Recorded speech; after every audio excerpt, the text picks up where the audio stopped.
Hallelujah. Thank you, Lord.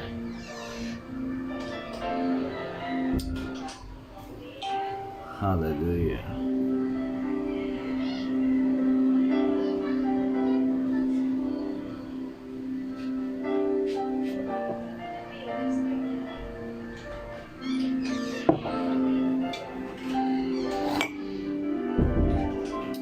Praise God. Hallelujah. Isang malamig na umaga sa bawat isa. Hallelujah. Praise God. Hallelujah. Wait lang po natin yung iba nating mga kasamahan. At hindi po tayo magtatagal. Start po kagad tayo. Good morning po sa bawat isa. Thank you for tuning in once again this blessed Sunday na create ng Panginoon for us to enjoy His goodness, His provisions, His blessing. Hallelujah. We are so much blessed because we are in Christ. Hallelujah. Praise God. Thank you for that wonderful worship sa pamumuna po ng Grace-Filled Manila. Hallelujah. Thank you, Lord. Praise be to God. Hallelujah. Enjoy lang po tayo sa presensya ng Panginoon. Enjoy lang po tayo sa revelation ng Diyos. Napakaganda po ng pag-uusapan natin ngayon. Hallelujah. I believe this is my first time in my more than 15 years na i-share patungkol po sa bagay na ito, although may mga kahawig siya, pero specific na dito po, especially yung title po ng message na to ngayon is very exciting. Hallelujah. Thank you, God. Praise God. Hallelujah. Thank you, Jesus. Sige po, start po kagad tayo. Manalangin po tayo. Magpasalamat tayo sa Panginoon. Hallelujah. Dakilang Diyos, napakabuti mo. Wala kang katulad. Ika'y kamangha-mangha, Panginoon. Karapat dapat lang purihin at sambahin. Sapagkat lahat ng meron kami, Panginoon, bawat mabubuting bagay ay nagmula lamang sa iyo. At wala kang plinanong hindi maganda, Panginoon, para sa amin, kundi pawang magaganda at mabubuti. Kaya kami po ay patuloy na nag-e-expect, nananampalataya, Panginoon, sa pagdaloy ng mabubuti, magaganda, at mga pinagpalang bagay sa aming buhay at sa lahat ng area ng aming buhay. Salamat po, dakilang Diyos, pinararangalan ka namin, tanging ikaw sa aming buhay. Salamat, banal na Espiritu, sa iyong pangunguna at gabay. Salamat, aming Ama, ikaw lang ang maluwalhati sa lahat ng ito sa makapangyarihang pangalan ng aming Panginoong Yesus. Amen. Amen. Once again, a beautiful morning po sa bawat isa at isang malamig at pinagpalang umaga. Alam ko po yung iba struggle gumising, dahil ang sarap matulog ngayon, dahil do sa klima natin, napakalamig. Hallelujah. So pag-uusapan po natin ngayong umaga, as usual, syempre good news. Wala namang iba. Pero I entitled this Fountain of Youth. Fountain of Youth. May nag-ring ba? Kasi madalas nating, hindi naman ganun kadalas, pero narinig na natin yan yung Fountain of Youth. It is a mythical spring. Meron pong alamat na bukal ng kabataan. Yan po yan. Doon sa bukal daw na yon, pag ikaw ay lumublob or uminom ka ng tubig ng bukal na yon, mananatili kang bata. So as I said, myth lang po yan, alamat. Pero alam niyo po ba ang Bible may tinutukoy po patungkol dyan. Although na-discuss ni Pastor Ben last time yung eternal life, which is knowing God intimately, I believe connected din to doon, no? Maraming magagandang bagay po tayong pag-uusapan dito. So, buksan po natin mga Bible po natin. Isaiah 40 verse 31. A familiar verse.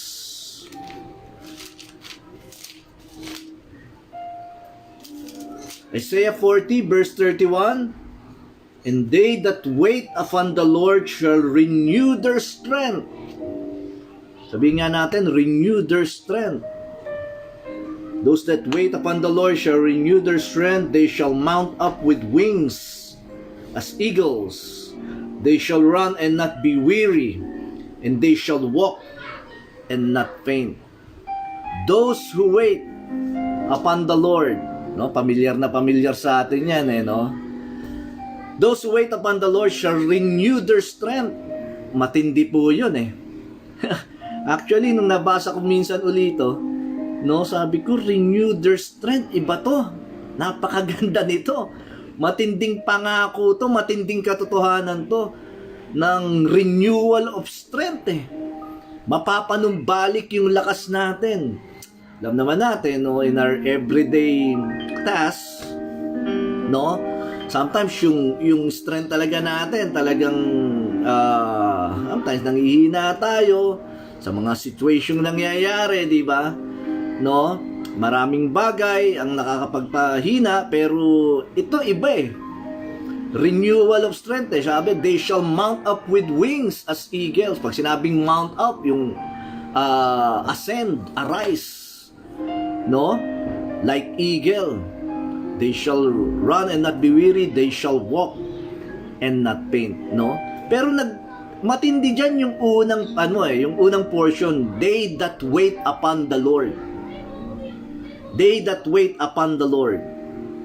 So, karamihang interpretation po dyan, alam naman po natin, yung wait na binabanggit, simple, no? Hintay, no?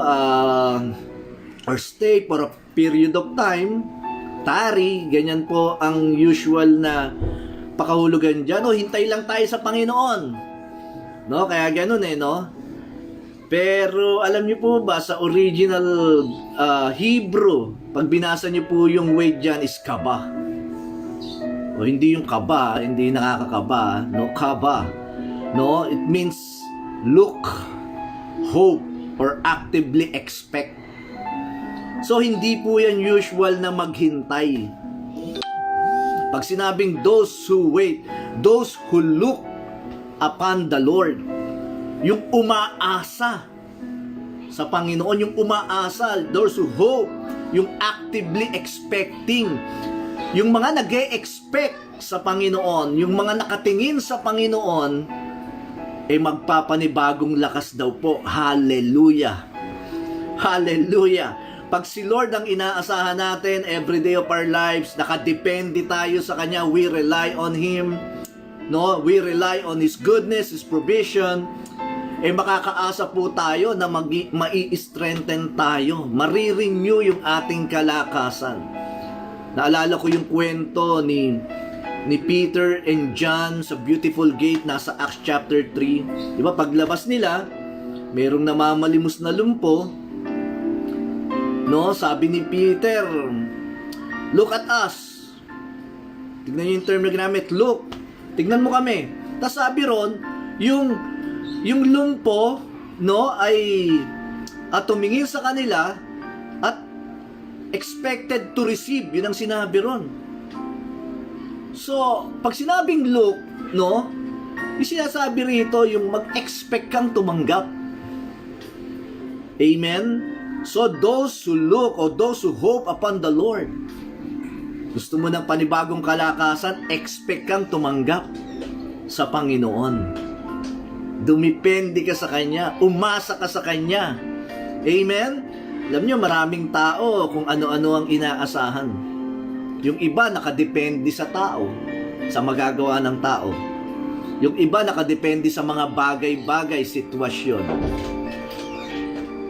Alam niyo po, ang Diyos gumagamit ng tao, yes, para pagpalain ka. Ang Diyos gumagawa sa sitwasyon para dumali yung kabutihan niya sa buhay natin. Pero ano sinasabi ng Panginoon? Siya pa rin yung primary. Siya pa rin yung provider natin. Amen? Ganun ang maging puso natin. Sa Kanya tayo umasa. Yung iba nakatingin sa tao lang eh. Amen? Kung ano yung magagawa ng tao sa Kanya eh. So, may mga Kristiyanong ganyan din. Sa tao lang tumitingin. No? Sorry, pero totoo po yan. Ako nga, may kilalang pastor, sa tao nakatingin eh. Nakadepende lang sa tao eh. Amen? Kapatid, hindi po ganon. Ang sabi ng Panginoon, sa Kanya po tayo umasa, sa Kanya po tayo dumipende, sa Kanya po tayo magtiwala. Amen po ba? Hallelujah! So, sabi ng Psalms 103 verse 5, sige po, buksan natin. Awit.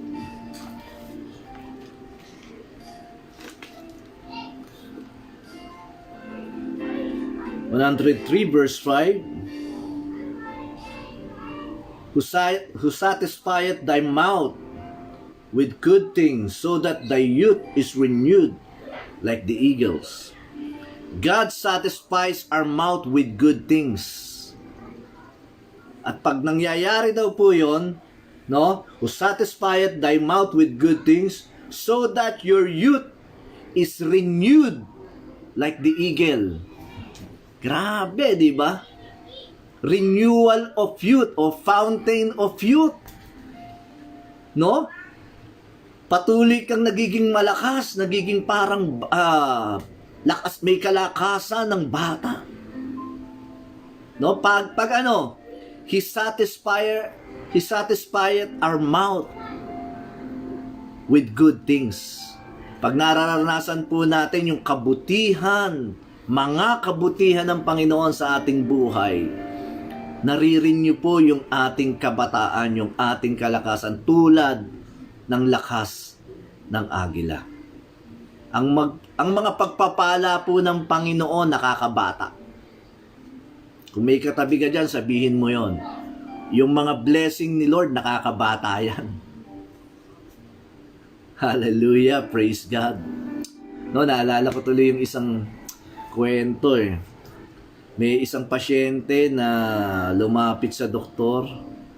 No, Dok, sabi ng pasyente, magkano po ba magpa-transplant at para magmukhang bata ako? Gusto kong magpa-facelift para magmukhang bata ako eh. Sabi ng doktor, mga more or less 100,000. Sabi po ng pasyente, medyo mahal po pala, wala bang mas mura? So yung doktor po, may kinuha siya doon sa kanyang lamesa, inabot niya po doon sa pasyente. Sabi ng doktor, eto chupon, 30 pesos lang. Magmumukha kang bata dyan. So maraming gustong magmukhang bata, di ba? Hindi na masama yun. Pero dito, hindi lang basta mukhang bata, no? Kundi yung lakas ng kabataan. No? Pag nasasatisfy tayo sa mga kabutihan ng Panginoon, kapatid, pag nag-e-expect tayo, so dalawang bagay yan. No? Dalawang bagay yan. Nag-e-expect ka? No? You look upon the Lord, you hope upon the Lord, may renewal of strength dyan. So, expect, and number 2 is experience. Pag na-experience natin yung mga kabutihan ng Panginoon, nare-renew yung ating kalakasan. Hello, pag nangihina ka, kapatid, eto kailangan mo. You know, pag yung feeling mo parang aged na, no? Parang medyo tumatanda na at nagpe-fade na yung lakas, kapatid, eto kailangan mo. Patuloy kang tumingin sa Panginoon. Patuloy kang umasa sa mga kabutihan ng Panginoon sa iyong buhay. Na-picture nyo ba yung ito habang ginagawa ko tong message na to, no? Na-picture ko yung isang inakay sa pugad. Isang inakay sa pugad na nakatingin sa kanyang magulang no? Yung humihingi siya ng pagkain, di ba? Na-picture niyo po ba 'yon? No? Na he look upon his provider, no? Yung nag-expect siya, nakatingin siya. So parang ganun po 'yun. No po, nakatingin po tayo sa Panginoon at dumidepende tayo sa kanyang provision. Amen? So sa kanya tayo nakatingin, siya ang inaasahan natin, sa kanya tayo nakadepende, yung kakayanan niya, no? Nang inaasahan natin sa ating buhay. Hallelujah. Sabi ng Psalms 84, no? Yung presence ng Panginoon will bring us strength to strength. Kalakasan, after kalakasan, after kalakasan. Yun po ang nagagawa ng presensya ng Panginoon. Psalms 34 verse 5, magbukas po tayo ng salita ng Diyos. Psalms 34 verse 5. They look unto Him. Wow. Praise God. They look unto Him. They look unto God. No? Ulitin ko, pag sinabing look, expecting. Diba? They look unto Him and were lightened. Tignan nyo po. And their faces were not ashamed. So lightened, no, means sparkle, no, shine, cheerful, flow, glow, go, glow, and grow. No? Pag tumitingin tayo sa Panginoon, our face, and we will be enlightened. No, we were sparkle, mga kapatid. Alam ko yung sparkle dati sa ano lang yan eh. Sa soda lang yan eh. No, pero meron din pala niya, no? Gusto mong mag-shine, no? Gusto mong maging parang ganito, baby face. Hindi lang po yan sa itsura, no? Kundi yung lakas. Amen. So, ano sikreto? Sabi ng Bible, they look unto Him and were lightened. They sparkle, they shine. Amen?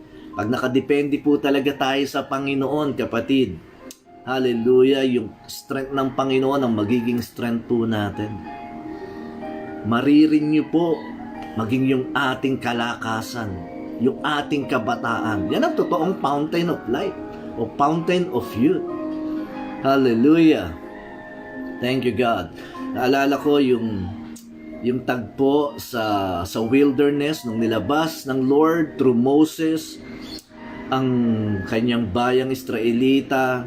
Dumating yung time na titigas ng ulo talaga eh, no? Talagang mga pasaway eh, no? At ayaw makinig, no?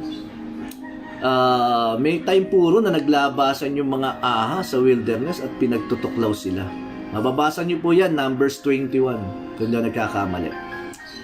So, nandun po yun at ang umiyak sila kay Moses, sinabi, save us! Pray unto us! No? Dahil umamatay po sila eh. Mga natuklaw po sila ng ahas eh. So, kinausap ni Moses si Lord, ang instruction ng Panginoon, gumawa ka ng isang ahas na gawa sa tanso. No? Put it on a pole. Okay?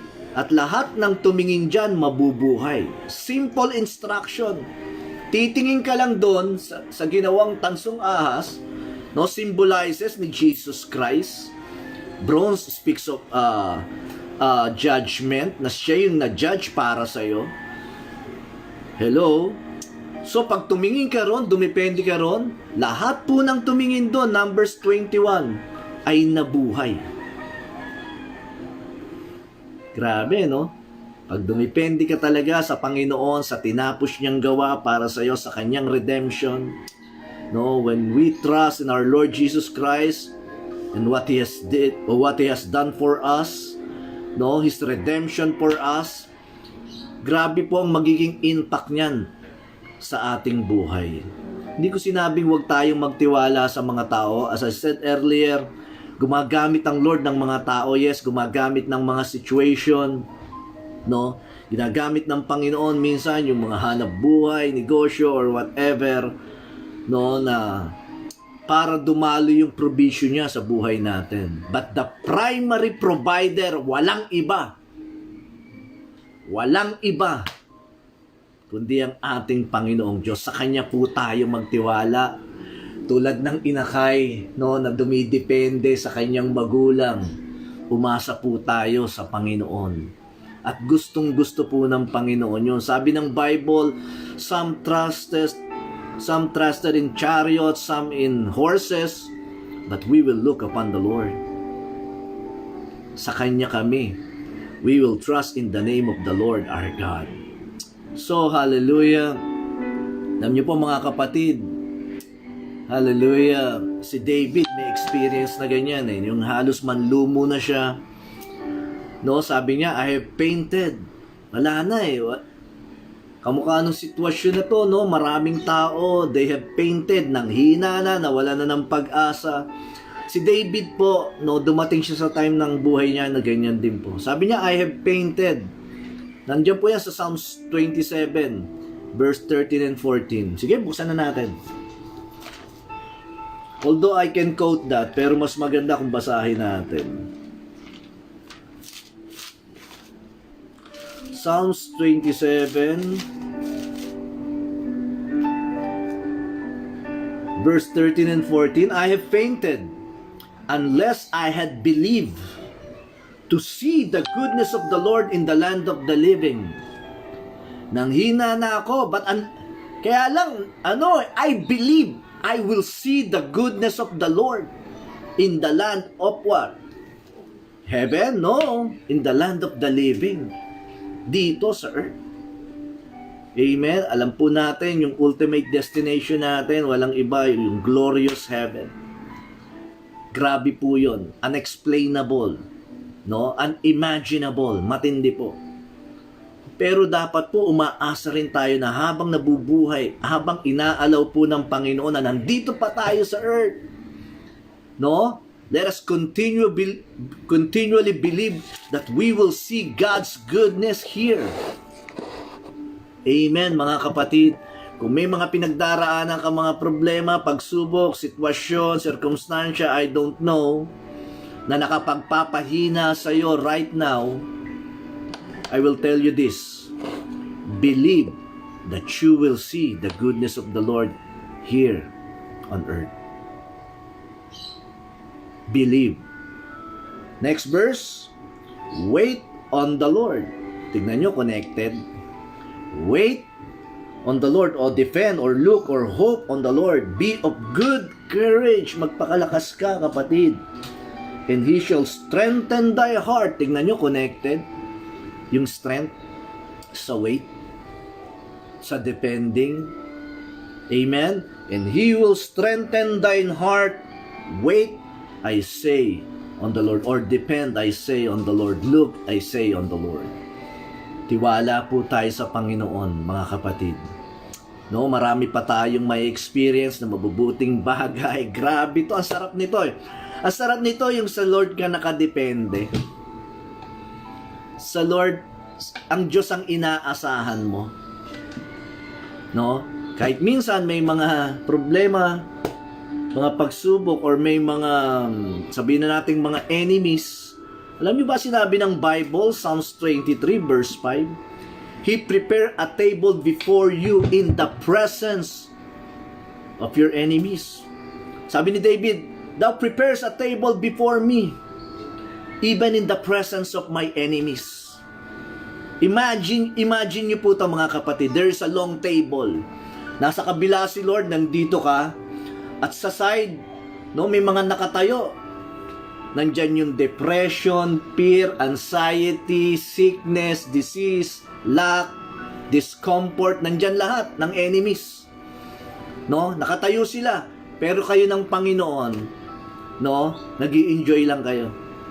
He prepares a table of blessing. He prepares a table of peace. He prepares a table of strength before you, even in the presence of our enemy. Hallelujah. So ano po magagawa ng mga kaaway natin? Ano magagawa ng dyablo? Ano magagawa ng sickness? Pag ang Diyos ang kakampi mo, sino ang laban sa'yo? Even in their presence, kahit nandyan sila, kahit nandyan yung depression na yan, discomfort, kahit nandyan yung takot na yan, yung worry, kahit nandyan yung sickness na yan, or lack, kapatid, ang Diyos po ay naglatag ng lamesa. Pag sinabing table po, ang pinag-uusapan dyan yung blessing ng Panginoon. Parang sinasabi ng Panginoon, ganito, anak, enjoy ka lang dyan. Walang magagawa sa'yo yung mga yan. Hanggat nandito ako. Hallelujah! Praise God! Amen. God prepares a table before us even in the presence of our enemy. He is truly our provider, mga kapatid. Amen po ba? Hallelujah! So, di ko na ho pahahabain to. Simple lang ang message ng Panginoon. Gusto natin manatili yung ating lakas. Tulad ng lakas ng kabataan, no, ma-enjoy natin yung provision ng Panginoon. Tiwala tayo sa Kanya. Sa Kanya tayo umasa, sa Kanya tayo dumipende. Siya yung great provider natin. Amen? We will go from strength to strength. Hallelujah! From blessing to blessing ang mararanasan po natin. No, maging yung mga umiidad na dyan, kapatid, para sa iyo to. Para sa ating lahat to. Gusto nating manatili o ma-renew yung kalakasan, yung kabataan. So walang ibang fountain of youth na binabanggit. Yung sa mundo, alamat lang yun. Mythical, hindi totoo. Pero sa Bible, may sinabing ganyan. No? So the real fountain of youth are found in expecting and experiencing God and His goodness. Expecting, looking, experiencing His goodness. Hallelujah! Patuloy po ating may enjoy yung kalakasan ng kabataan. Hallelujah! I know you get the message. Hallelujah! Let us pray. Pasalamat tayo sa Panginoon. Hallelujah! Dakilang Diyos, sa iyo kami nakadepende. Ikaw lang ang aming inaasahan. Maraming salamat po, Lord, sa mga provision na patuloy naming mararanasan. We believe we will continually see your goodness, Panginoon, sa aming mga buhay. Thank you so much sa mga lingkod mo, Panginoon Diyos. We declare, Panginoon, na ikaw ang siya nilang asahan. Sa mga lingkod mo, Panginoon, may divert, Panginoon Diyos, ang bawat atensyon. Alam ko, Panginoon Diyos, hallelujah, na ikaw ang nag-raise up sa kanila, Panginoon, sa iyong mga anak, Panginoon, upang lahat kami, Panginoon Diyos, ay dumepende at umasa sa iyo. At maraming salamat. Alam namin yung mga pagpapala mo, kabutihan mo, kalakasan, at lahat ng uri ng mabubuting bagay, Panginoon Diyos, sa iyo lang namin matatagpuan. So we look to you, O God. We rest on your finished word for us. Thank you so much. We bring you all the glory, God. Thank you, Lord. We are so much excited, Panginoon, sapagkat anab namin every day of our lives, Panginoon Diyos. Sa iyo kami umaasa, Panginoon. At dahil sa iyo kami umaasa, ang manifestation ng mabubuting bagay sa aming buhay ay mararanasan namin. You deserve all the glory and we bring it to you alone. In Jesus' name we pray. Amen. Amen. At sa Grace-Filled family po, hallelujah, tayo po'y magte-take ng communion. Sabi po ng Panginoon, as we do this, no, let us remember yung ginawa ng Panginoon, yung sacrifice ng Panginoon. Alam niyo po, ang benepisyo nito, matindi. Hallelujah. We are partaking, no, yung blessing ng Panginoon through His sacrifice. Hindi tayo nakadepende sa atin. Ginagawa natin to to show, hindi yung sarili natin ang dinidependehan natin, kundi yung ginawa niya sa krus para sa atin. At pinaniniwalaan natin yung mga benefits nito sa ating buhay. So let us pray. Hallelujah, Panginoon, patuloy ka naming inaalala yung redemption, yung sacrifice, yung hirap na pinagdaanan mo, Panginoon. And we are so grateful and we are so thankful. So right now, Panginoon Diyos, we partake of this bread, as your body, we partake of this cup, as your blood, and believe, Panginoon, ang manifestation ng mga pagpapala mo sa aming buhay. You deserve the highest glory and praise. In Jesus' name we pray. Amen. Let us partake. Hallelujah.